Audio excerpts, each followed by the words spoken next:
ناچیز ہیں ہم پھر بھی بڑی چیز ہیں ہم، دیتے ہیں کسی ہستی مطلق کی خبر ہم،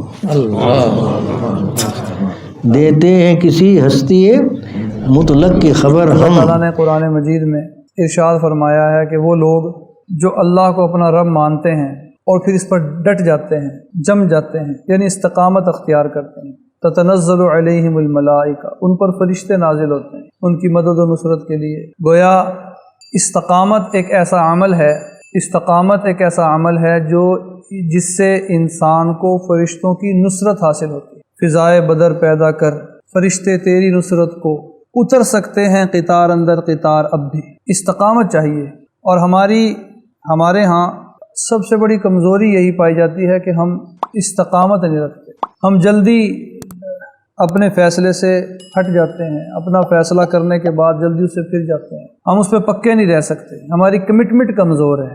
حضرت سری سختی رحمۃ اللہ علیہ ایک بزرگ تھے، یہ حضرت جنید بغدادی رحمۃ اللہ علیہ کے ماموں بھی تھے اور شیخ بھی تھے۔ جنگل سے جا رہے تھے تو ایک درخت سے آواز سنی، یا ابا سرین کن مثلی، اے سری میرے جیسا بن جا، میرے جیسا ہو جا۔ تو سری سختی رحمۃ اللہ علیہ اس سے فرمانے لگے کیف اکون مثلک، میں تیرے جیسا کیسے بن سکتا ہوں، میں تیرے جیسا کیسے ہو سکتا ہوں؟ تو اس نے جواب دیا کہ لوگ مجھے پتھر مارتے ہیں اور میں جواب میں ان کو پھل دیتا ہوں اور سایہ دیتا ہوں، لوگ تیرا نقصان بھی کریں تو تو ان کو فائدہ دے، ایسا بن جا۔ تو سری سختی رحمۃ اللہ علیہ کے ذہن میں ایک اشکال آ گیا، فرمانے لگے کہ جب تمہارے اندر اتنی بڑی خوبی ہے کہ لوگ تمہیں پتھر ماریں تم ان کو پھل دیتے ہو، سایہ دیتے ہو، تو تمہارے ساتھ اتنا برا سلوک کیوں کیا جاتا ہے کہ تمہیں آرے سے چیر دیا جاتا ہے، کاٹ دیا جاتا ہے، پھر تمہارے مزید جسم کو چیر کے تمہارے پھٹے بنائے جاتے ہیں اور پھر اس میں کیلیں ٹھونکی جاتی ہیں؟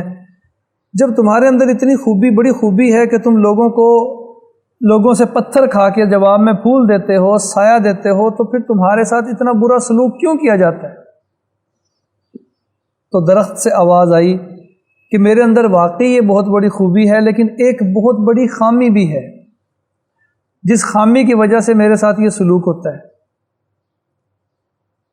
انہوں نے پوچھا کیا خامی ہے؟ تو درخت نے جواب دیا کہ میری خامی یہ ہے کہ جدھر کی ہوا ہوتی ہے میں ادھر جھک جاتا ہوں، میرے اندر استقامت نہیں ہے، ادھر کی ہوا ہوئی تو ادھر جھک گیا، ادھر کی ہوا ہوئی تو ادھر جھک گیا، میں اپنی جگہ پہ پکا نہیں رہ سکتا، مستقیم المزاج نہیں ہوں، استقامت میرے اندر نہیں ہے، پابندی میرے اندر نہیں ہے، ٹھہراؤ میرے اندر نہیں ہے۔ تو یہ جو استقامت کا نہ ہونا ہے یہ بہت بڑا نقص ہے، اور ہماری سب سے بڑی رکاوٹ ہمارے راستے میں وہ یہی ہے، ہم جوش اور جذبے کے ساتھ اپنے کسی عمل کو شروع تو کر لیتے ہیں لیکن ہم اس پر پکے نہیں رہ سکتے، ہم جلد ہی تھک جاتے ہیں۔ تلون، اسے ہمارے بزرگوں نے تلوین، مقام تلوین کہا ہے صوفیاء نے، متلون مزاج، یہ ہماری سب سے بڑی کمزوری ہے۔ ہم ارادہ کرتے ہیں کہ یہ کام کرنا ہے لیکن تھک جاتے ہیں۔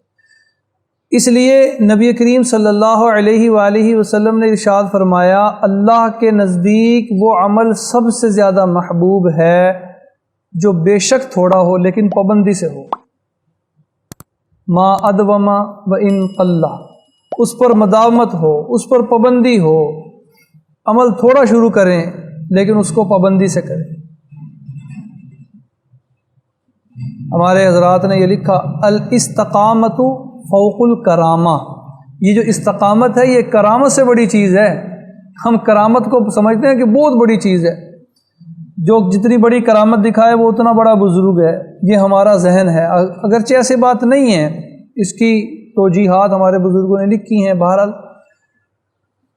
استقامت کرامت سے بڑی چیز ہے، اللہ تعالی ہمیں استقامت عطا فرمائے۔ آخر دعوانا الحمدللہ رب العالمین۔ تھوڑی دیر کے لیے مراقبہ فرما لیں۔